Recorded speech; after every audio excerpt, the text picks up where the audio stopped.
乡亲朋友大家好，非常收看基本嘅福喜类类嘅节目。你聊章嘅咧讲嘅都系啲次世面野球比赛内列吼。咁個今日大家咧講乜嘅？講一啲嘅細細嘅球員嘅形容嘅用英故，然後講佢還有成因嘅形容用英類系列，所以當番人啲強到專家咧度嚟片嘅馬上嘅呢個形容師李美寶分享。大家好，我是吕美寶。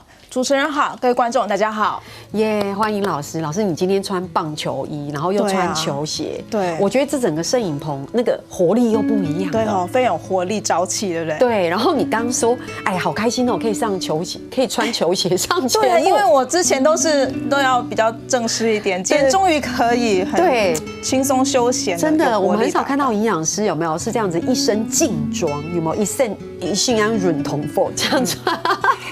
那。大家就知道，因为我们今天要特别来介绍，就因为我们这个月的很多都是像是徐生明棒球赛系列的一个分享，对，所以今天特别邀请到林总师的朵牙片，我们要跟大家分享的是很多像是小球员的一些营养要怎么顾。不过一开始我要先来制造一下林总师的紧张气氛。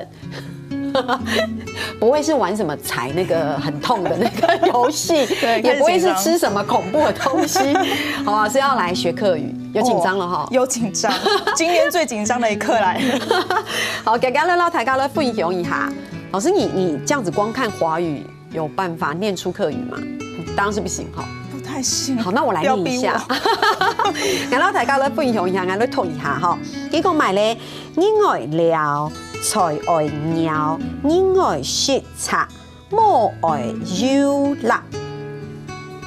人愛聊，老師，我們來一次，人愛聊，人愛聊，才愛拗，才愛拗，人愛說策，人愛說策，莫愛擾啦，莫愛。啦，虽然很困難，不過是不是覺得第一次用這樣的發音也是蠻挑戰的？對啊，就是很，而且老師一學就先學我的母語腔調海陸腔，其實蠻難的。不過我覺得很有趣，因為跟大家分享一下，你看嘛，意思就是說人也要休息，聊就是休息，然後菜需要什麼？以前那個年代菜會需要肥料，所以那時候會儲存藥嘛，對不對？然後讓阿公阿婆去菜園裡面施肥，然後人要吃粗食，好的食物，最原始的比較原來的食物。那麼像我們的毛髮要很油亮的話，其實也是需要一些辣。對，其實講白了就是這是一個很簡單的老古演繹，講也很馬改，就是其實人要吃一點東西才會有體力。會太出奇嗎？很有道理，很有道理，對不對？很有哲學。對，所以今天邀請到金肉師那種節目地圖，也是要跟大家分享說，老師會提供一下斗呆我們要怎麼樣才能夠吃好吃的食物，帶來一個最真切的營養，可以這樣說哈。對，好，老師，那目前 OK 哈，那這個痛苦的過程我要結束嘍。好，我會好好練習這一句，對，下次也可以在別的場子秀一下。以後老師去演講的時候就說，你知道嗎？他講法地獨語給龍骨演繹哦，就是告訴大家人要吃好吃的東西。來，怎麼講呢？你就人愛說策，其實就是告訴大家我們也是要吃這樣子的。以前那個年代不像現在這麼多精緻食物，對，好，這樣可以哈。好。哎，大家來結束一下，你感情重視，感覺上有一些緊張。不過節目一開始，我覺得現場很有趣。老師除了穿得很有活力，哇，你帶了一個很珍貴的禮物來耶，跟我們分享，對不對？給我們看啦，對。好啊，要介紹一下。好，在前面的這個部分，其實就是其實我從小我就是一個中華職棒的棒球迷哦，所以在我國中的時候，那時候還就是課業壓力大，所以其實我們還不會流行說要去球場，因為還是小時候嘛。對。但是我們就已經是會自己做紙球，然後在教室裡面，我跟同學就是拿棍子跟紙球在互相揮擊這樣子。然後到了高中、大學，才會去棒球場。那時候就還是台北市立棒球場去看棒球。是。那當時我就是味全龍的那一隊的球迷，所以許總，因為這樣子我就許總就是偶像之一這樣子。然後他帶領的像泰山也是我覺得很喜歡的球員。對，所以你就擁有了這一顆簽名球。對，那這一顆是在2009年，而且我還是那個小球迷的感覺，很害羞，所以那時候看起來是小少女的那种样子，是不是？对对对。然后我就是觉得说能够拿到这个棒签名球是觉得很难能可贵。我觉得你应该没有想到，多年以后你会来为徐总来分享这些事情，对不对？因为自己学的是营养，所以这20年来，其实我一直在做营养的事情，那能够跟自己的兴趣能够做结合，兴趣跟志业2个结合在一起，我会觉得是一个很荣耀的事情。我觉得想一下哦，你在小少女的时候体款棒球比赛，可是你从来没有想过，也许10年后或是多年以后，你会跟你心目中的偶像在工作上面有关联。对，我觉得真的很棒，因为我觉得徐总其实真的是牵起了很多人之间的关系跟缘分，对不对？对，就像你这一次会这么投入来，结合你的专业，而且又为比如徐生林少棒队很多小球员的营养做一个顾问也好，或是做照顾也好，其实也是跟师母的缘分。听说你是住师母楼上是吗？对，我们是邻居。对，然后你是怎么跟师母有这样的缘分？因为邻居本来不认识是吗？其实本来就是并不是那么认识，但是我一直默默知道楼下是徐总的家，对，是师母的家，所以才会有这个签名球的缘分。对，那后来因为这几年，就是我也有一些机会，譬如说在电视上有一些报道，所以师母就看到我在上面，哎呦，我可以找楼上的美宝来一起做些事情啊。他一看电视，他想说，哎，这不是住我家楼上吗？我来去敲敲门，就是这种感觉，对不对？然后就是也是这样子，然后在某一天我们在1楼刚好就碰到面，然后就刚好就聊起来，就有这个交集跟共鸣，太棒了，动吼哈，所以老天爷觉得说，哎，缘分该是时候来了，而且感觉上是营养师可以好好贡献一下了，是不是？对，所以其实我觉得很有趣。我们等一下会有很多的机会来谈，我们先从一个比较基础的营养来讲起。一开始让大家都副英雄，就是现在的家长带小孩真的是非常的小心，跟我那个年代不一样。我妈说那个年代本来放在那边你就会长大，我妈那年代，对，但现在很照顾，所以其实我们常常讲说，现在的小朋友其实他可能会想要补充很多的营养啦，或者是钙质。我们先来小迷思问题1，好不好？如果说成因对牛奶有够敏感现象，你豆大有令溶奶，然后那种优酪乳就可以，因为现在妈妈都会说你要补充钙质啊，你才会长高。对。那如果小朋友喝就有牛奶的过敏现象，只要改喝羊奶或优酪乳即可吗？这个部分哦，其实我们可以先了解一下说，因为过敏的话，它会跟这个食物的蛋白质有关。对，所以如果说我们可以换说，假设他对牛奶本身有过敏的话，其实也有可能我换成其他蛋白质类型的也可以。对，也是可以的。但是其实有一个关键是说，如果他一直有这样子过敏的情形，其实我们也会建议他说，其实如果对于食物的部分呢，他也可以去测一下食物过敏源。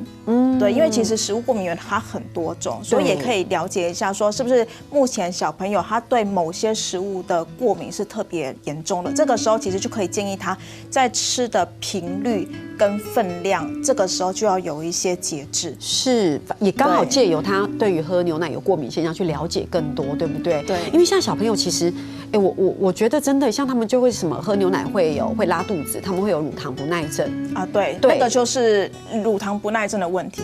对，那就是那个跟过敏比较没有关系，没有关系，但他就是乳糖不耐，但他也不能喝牛奶。对，那妈妈就会担心啊，那怎么办？我的小孩又不能喝牛奶，我要如何补充钙质？我一开始听到这个问题的时候，就如果有妈妈分享，我说那就吃肉啊。就是蛋白质的部分有补到，但是钙质的这一块，可能就还不是那么够。所以其实也没有太大的关系，我们就让小孩去补充一些有钙质的食物，对，可以这么做，对吧？对，所以如果说以牛奶来看的话，牛奶会过敏，其实我们可以想想，好，蛋白质的部分一样可以让孩子补充得到，同时钙质的部分，其实我们也有其他的一些替代的食物。那如果说是以乳制品来看，喝牛奶跟优酪乳，其实这2个有可能可以去做一些改善，因为也是我目前也碰到一些小朋友，其实他本身对牛奶是过敏的，可是其实喝了羊奶之后，其实他的过敏状况其实没有像喝牛奶那么的明显。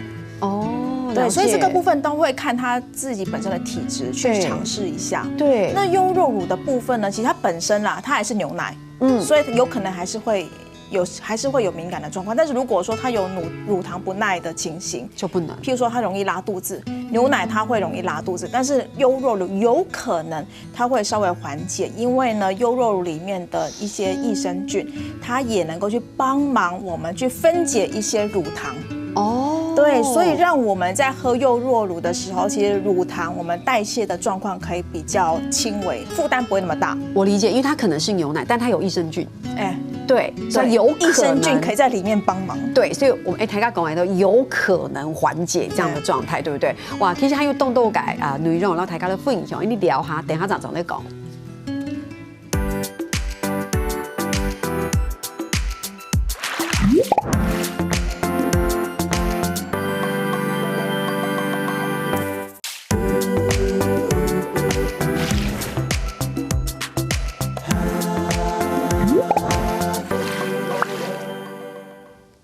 今天东方伊走在绕墙头，因来金钟师咧，都节目地图了，抬高咧，分享一下，都带小朋友改金钟的用音学哈。其实刚才老师有讲到，像优酪乳里面可能会有益生菌，我们等一下也来讲一下益生菌。不过在讲益生菌之前，先问一下，像小朋友下课都会吃点心，一定要的嘛，对不对？你看以前去上那个幼稚园都要喝绿豆汤，对。那妈妈就会觉得说，我让小朋友吃点心，那个点心也要有一点营养，所以像我们这边提到像鸡蛋布丁，因为听起来是鸡蛋布丁，就觉得至少吃到有鸡蛋，对鸡蛋的营养。对，老师你觉得吃鸡蛋布丁可以补充到鸡蛋的营养吗？它可能还可以补到其他的成分，例如，其实我们看一下鸡蛋布丁啊，我们在买布丁的时候，我们可以看一下标示那个成分。第一个可能是水，第二个就是什么？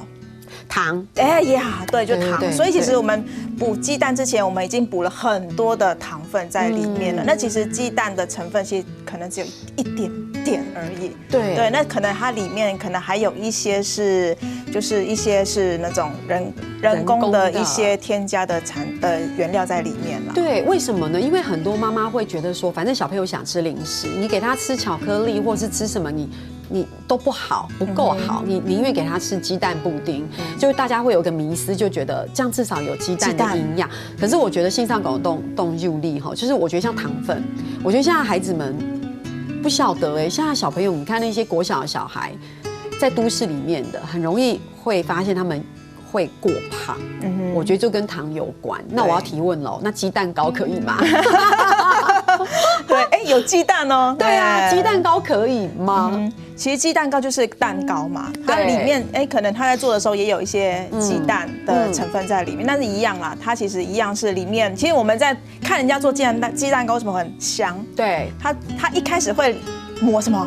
奶油。对啊，那个奶油乳马林嘛，对不对？所以其实那个脂肪也不是那么的好，对，它比较是就是可能里面会有一些反式脂肪，所以对于小朋友的一个发育，其实可能也会让他有一些发炎的情形。所以其实我觉得啊，像这种鸡蛋糕或鸡蛋布丁，它可以。妈妈，我现在肚子饿，我要吃什么？所以像这一种我们刚刚提到的，我们可以当做偶一为之就好了。对。那如果说平常我们想要给他们下课很平常的习惯的建议的，其实我们可以在便利商店，其实如果说它有优格或是优酪乳 ，OK， 对，我觉得那个是比较好的选择，毕竟它是乳制品，对，就是乳源的来源比较够的，对。所以黑狗哈酒哈葵是这肚脐动样，莫听从是鸡蛋布丁，然后你改钙轮够，走在西上供优酪乳，而且优酪乳里面有益生菌，对不对？对。所以我们就要来讲一下，因为现在有很多人会觉得我有过敏体质，我好像要吃益生菌我才可以改善这样的过敏体质，到底益生菌应该要怎么吃？对，其实现在益生菌不管是大人还是小孩，大家会想说啊，我有过敏，我拉肚子、腹泻、便秘。对，然后觉得快感冒了，还是觉得气候交替，对，等等，其实都觉得我应该要补充一下益生菌，调整一下肠道。其实这个观念是很好，因为呢，我们身体的健康的状况，其实最重要、最基础就是先把我们的肠胃道调整好。其实我们的身体的小毛病就比较容易去做缓解，这个观念是很正确的。但是是不是我只要花了钱吃了益生菌，就万事 OK 了呢？这个是重点。那我要问一个问题，就是老师有说，你看我们在商店里面可以买到优酪乳，我尽量买那种少添加的，比如说无糖的优酪乳，这是一种，对吗？另外一种就是我可以在其他的店里面买到那一包一包的益生菌的粉，那它也有分小孩的、成人的，那吃那个粉跟吃那个优酪乳，这中间的差别，或者老师会觉得说，其实吃那个粉还不错或什么的。我觉得其实我这2个都会吃，像我自己，我在冰箱一定常备1罐的无糖优格。它是当做我的食物的来源，每天食物养分的来源。就我饿的时候，我真的很想吃的时候，我可以吃那个。对，因为人生就是要吃，就是要觉得那个身心愉悦感，我才会满足嘛。这个我很认同。对啊，所以那个是我吃食物得到我滋养我的身体、我的身心健康的来源。对对，那可是如果说当下可能，我也觉得我已经觉得，我的肠胃道不太舒服，或者说有一点过敏的情形，或是我有时候我要出国出差。对。这样的一个旅游，其实我可能会带着益生菌在身上，那个就是有点是预防跟一些缓解身体不适的状况，它可以比较快的去做缓解。所以其实这2个我都会觉得是一个很好的组合。但是以益生菌来说，我们可以想想益生菌吃到肚子里面，它是活的，对不对？对。那我们给它我们吃进来之后，我们是不是要给它食物呢？对。我们要对它负责任嘛？对。不然的话，益生菌到我们肚子里面，他会说主持人都没有给我东西吃，它的东西是什么？就是纤维，我们吃的蔬菜水果里面的膳食纤维。是这样吗？对，就是益生菌非常好。肉如果吃太多的话，其实它可能会帮助坏菌的生长。所以如果吃了益生菌这样的活菌，我们常常这样讲，它到了你的肠胃道，然后如果那个时候像老师讲的，再补充蔬菜。膳食纤维，这样是就像这个是更加持的，对，是加分，对，就是帮助益生菌的生长。益生菌觉得说我住在这边好舒服，我每天都有很多的食物，它就在这边很安心的生宝宝，就开始繁殖了。那我要举手发问，有没有时间性？比如说像有人的习惯是我每天早上吃完早餐之后，假设我要去上班了，阿姨送饭了，有人是吃完早餐要去上班嘛，他说固定会吃1包益生菌。就是他可能会已经习惯每一天固定时间吃一个益生菌的粉，那蔬菜水果是你整天就是正常随时补充即可。对，所以其实我觉得吃益生菌的时间点，其实我觉得至少是我每天都能够吃到蔬菜水果。OK， 对，然后蔬菜水果的部分，其实尽量是以多样化。我会觉得啦，先求有，再求好。所以先求有，譬如说我一天当中，我是不是能够吃到蔬菜水果，然后分量也能够足够。再来，我们可以想想怎么样吃的多样化，譬如说就是不同的颜色，我就能够吃到不同种类的纤维。是因为多样化也能够让我们的细菌，我们的身体的益生菌，它的一个繁殖也能够多样化。那我来偷吃步一下好了，因为你啊，运动营啊，去空内公鸡送半都没法吐走对洗都呛吹狗子，那它可以吃蔬果，他们说的那种纤维粉。纤维粉我觉得它可以当做是一个补强啦，对，但是它不能当做是我们营养的打底。对，因为纤维粉其实它里面就是膳食纤维，可是如果我们在吃蔬菜水果，就像我的这个早餐盒好了，它里面有纤维，可是还有什么？它有其他的，像是维生素、矿物质，还有植化素。我真的很想跟你住在一起，因为我刚刚看到那一碗，我心里想说，哇，如果我每天早上起来能够有那一碗，我觉得我好像整天都很安心。我觉得我可以开民宿。我觉得好，你先开民宿，然后老师你准备这个，我可以负责端盘子跟洗盘子，打工换宿的概念，不错。其实就是讲益生菌，然后我觉得好棒啊！我第一次知道益生菌，然后搭配所谓的膳食纤维有一个很棒的效果。因为我们以前只知道我要吃益生菌，我肠道好，身体就会好。不过讲到两片台大只会讲，我们回到小球员身上，那小球员的营养跟一般小朋友的营养，我们在照顾上面还是有一点点区别，对吧？对，因为他的身体的一个压力跟强度会跟我们一般的那个学童小朋友会不太一样。对，因为他有一个持续的在一个练习，跟他的肌力、耐力的训练跟压力，所以这个时候我们先来看看说，在小球员的部分有哪些的部分，他可以先避免一下。对他的一个譬如说他的一个身体状况跟战绩会更好。首先的话，其实这是很多小球员会碰到的，就是含糖饮料，因为小朋友就是要喝手摇杯啊，喝饮料啊，很热啊，流汗过后，老师我要喝饮料，这很正常啊，对不对？对，所以这个要避免。对，因为呢，含糖饮料它其实是一个算是小朋友他们在打球的时候哦，如果说战绩打得不好，或者说他的身体有一些伤，一直没办法很好的恢复，其实都可能会跟喝太多含糖饮料有关。因为呢，喝含糖饮料它会让身体会容易有发炎的状况。OK， 对，会有过度的发炎。所以呢，发炎它会让我们可能它本身已经有一个肌肉酸痛，或者说它已经有一个痛的状况、发炎的状况，就会去让它发炎的状况不容易好。是，对，哇，所以这个是含糖饮料。那还有一个部分就是含糖饮料多了，它也会让小朋友他的专注力不集中，所以呢，他在挥击的时候，他可能就不容易挥击到球心。投球的时候没办法。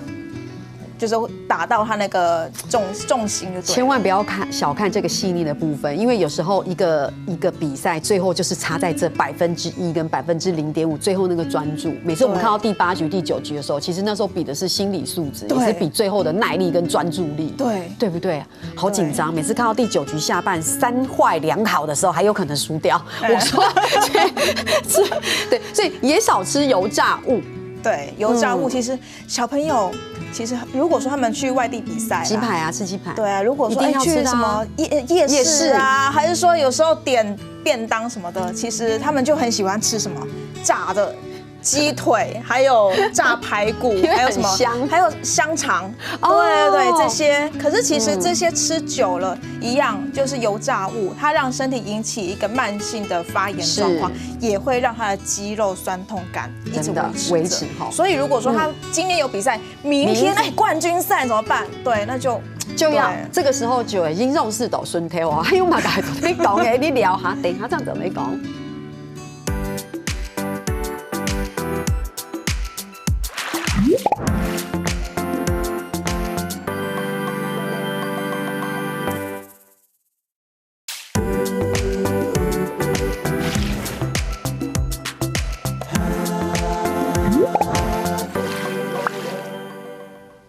东风移绕墙抖金重视了节目地图到大家的分享哈。其实说真的，其实营养均衡吃啊，什么肉啊、蛋白质，其实我们从念书的时候，老师在课堂上就一直讲。我觉得其实是你有没有真的落实去做这件事情。可是不管你有没有落实做这件事情，我们就是要一直讲，对，一直提醒。不过这边有个很棒的东西，健康餐盘比例。我这个我第一次看到这种健康餐盘比例，老师你帮我们分享一下。其实这个健康餐盘比例在之前已经很多的研究、科学的研究、营养学的研究，而且也在哈佛的大学，其实他们也的很多的研究已经发现说，用这样一个直觉式的比例，基本上不会错到哪里去，而且能够吃到均衡的营养，对，是直觉式的，所以也不会像营养师啊，我告诉你，你要算几份的蛋白质，几份的蔬菜，然后很多不同的比例数字，对，其实是那个部分其实是有点精准啦，对，那个是精准的。所以如果说我们以直觉式的话，我们来看一下蔬果，我们以一个餐盘来说，好，先分3等份，蔬果是占2，对，一半。然后呢，另外的1/4是优质的蛋白质，是好，然后1/4是非精致的碳水化合物，譬如说糙米或是地瓜、南瓜这种根茎类的原态的食物。所以呢，今天也做了一个示范，阿宝师早餐盒，就是呢，我平常早餐其实就是这样吃，真心。真的，而且呢，好棒哦！其实我不是一个非常早起的人，其实不是，但是我是会。那你要透露一下，你早上都几点起床？你看我好坏，因为我想要知道老师是几点可以，就是你大概也是10点以后才吃这个嘛？没有啦，10点没有那么晚哦，你没有那么晚啦，对啊，那这样已经很早起了啦。可是我在制备这一个的早餐，其实我在前一天晚上我有做一些事情，前制备的概念。对，譬如说好了，我的地瓜先蒸地瓜还有我们有看到地瓜，对，还有玉米笋跟秋葵，这些我会先蒸，我就放到电锅里面蒸。所以这个部分它已经帮我处理了。那接下来花椰菜我会先烫，对，就大概烫个1-2分钟，那2分钟左右就拉起来，绿绿的，然后就那个过冰水，维持它的绿度鲜绿的状况。所以其实以这个比例来看，就是蛋白质的部分，我有水煮蛋、毛豆，然后再加上豆浆。就有3种蛋白质的来源，是。然后呢，地瓜是非精制类的碳水化合物。另外这一边的话就是彩虹蔬果，有红色的番茄、绿色的奇异果，对不对？对。然后还有紫色的蓝莓。OK， 蓝莓。对，然后还有像是就是红黄甜椒，然后胡萝卜，所以其实各类的颜色都有。对。油脂的部分是有坚果，综合的坚果跟橄榄油。是。那就都有啦，对，都有。我们就是因为现在大家都说我们一定要吃好的油脂嘛，所以大家说你一定要吃坚果嘛，对。可是不能这样找借口吃很多坚果跟花生哦，对，就是要有控制个量。所以其实老师你带这个就是我们大家常讲像彩虹饮食，对不对？就是这样，然后又可以简单的搭配，就像我觉得老师讲的很棒就是你直觉式的，对，你不要记这么多数字，对，你就是直觉式的，反正就是我一天要有1半以上的蔬果，各种蔬果搭配，然后我要有蛋白质，我要有碳水化合物。对，我的餐盘就是这样子放就对了。我以后吃自助餐也是这样子放。对。我觉得太棒，因为我去夹自助餐的时候，你就稍微记住一下，你可以多夹几样不同颜色的青菜，对不对？然后你可以夹，比如说不要油炸的，夹一块它的鸡胸肉或是什么的，补充你的蛋白质。然后如果它有糙米饭的话，你就装1碗糙米饭，这样就可以了，对不对？对，哇，太棒了！等一下那一碗呐，等一下大家来补充一下我们今天不够的这个饮食。不过说到这边，其实我们刚刚提到的是小朋友运动员一个注意改，其实我觉得就算黑人同然，对不对？他在饮食上面，我们还是平常我们还是会运动嘛，对不对？我们还是就是不是运动员，还是可以做运动，对不对？所以这边特别提出来跟大家分享。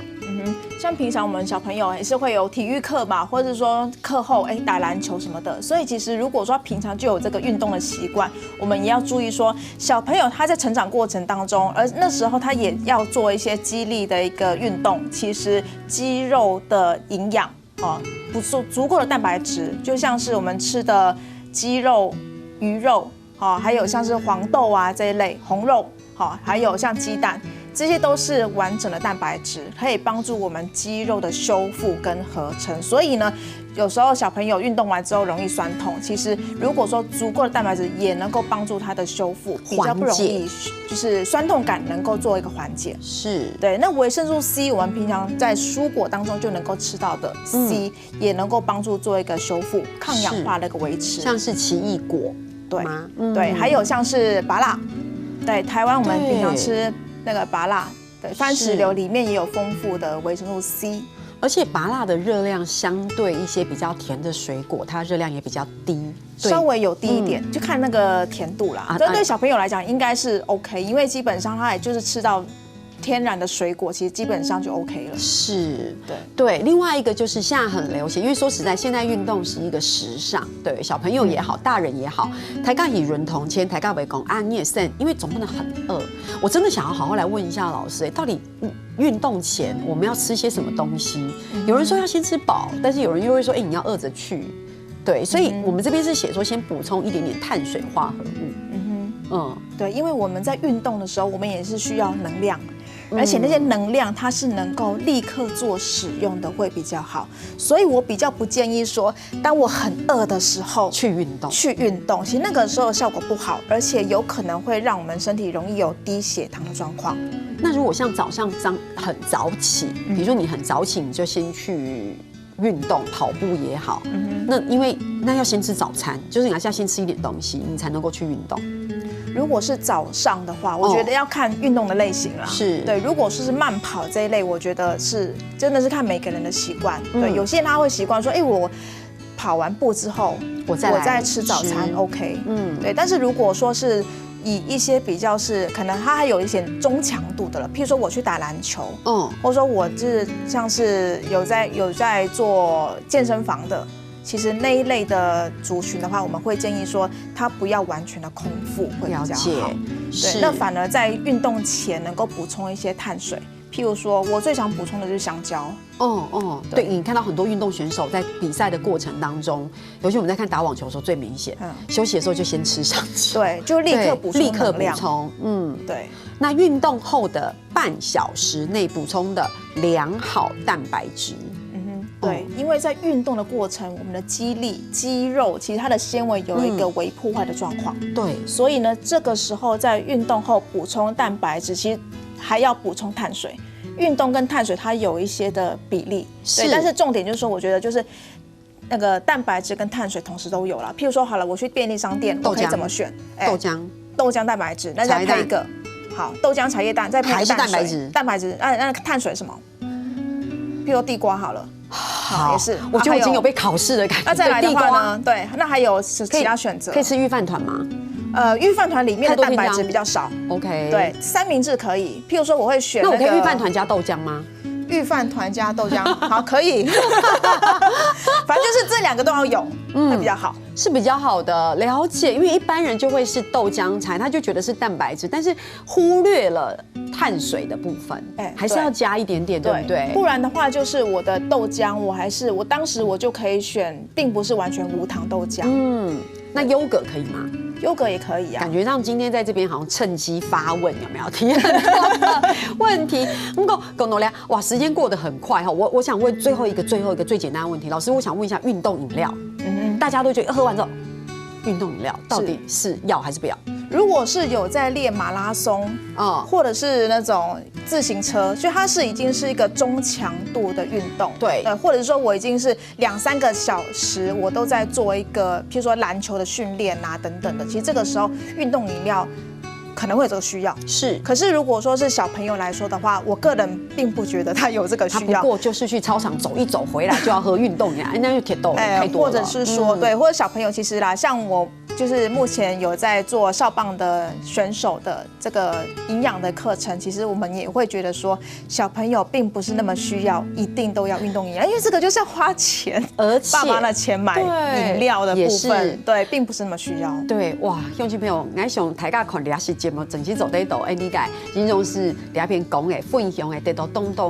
挑白可能第如果给你 tip， 然后大家来注意的空调的。说到最后，我们要来讲一下哈，我们最后11月26是明年26百年 NEU 我们的冠亚军的少棒赛，你下就一定把哈嘎田喜又转播哈，老师也会到现场哦，会哇，太棒了！我们那时候要看一下镜头会不会突然看到老师在现场？谢谢老师今天来跟大家分享，谢谢，好，谢谢。好，听下来咧，你听你线上咧主人堂咯，最重要的记得是明年26下就定吧，记得咧收看你个转播。